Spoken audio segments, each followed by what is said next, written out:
Hi everyone, this is Carla. So, ngayon ay tuturuan ko kayo kung paano gumawa at gamitin ang ating DIY cold wax. Ang ating DIY cold wax ay ginamitan ko ng kalamansi.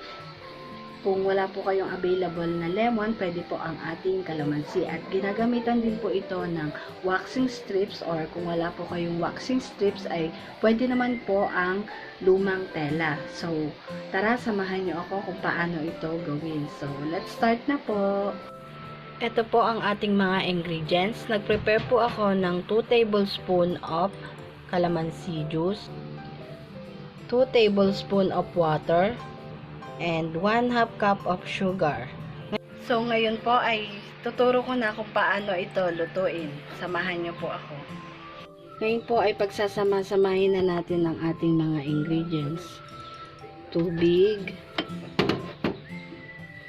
kalamansi, at ang ating sugar.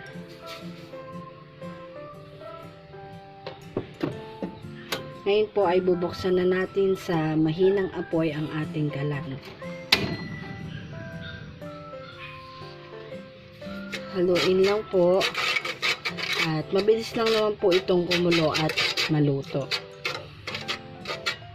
Wait na lang po tayo for about 3 seconds dahil maluluto naman po siya agad at kukulo. So ayan po, kumukulo na siya. And hintayin lang po natin siya hanggang maging sticky dahil ito po ay pwede na natin gamitin. Ngayon po ay titingnan na natin kung luto na ang ating pang-wax. Kapag naging ganito na po ang kanyang texture, yan, ay luto na po siya, kaya hahanguin na po natin siya. Ngayon po ay luto na ang ating pang-wax. Hintayin lang po natin siyang lumamig at pwede na po natin siyang i-apply sa part ng ating katawan na ating iwa-wax.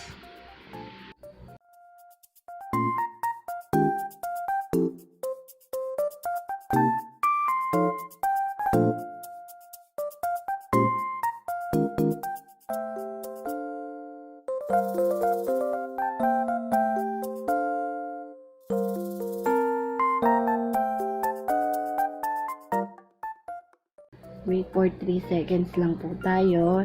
Then, pwede na natin siyang tanggalin. So, ready? And 1, 2, 3, go! So, ayan po. Try na po natin. And, ito po ang kanyang resulta. Kitang-kita naman po na natanggal po ang balahibo at napaka-effective na pang-wax ng ating.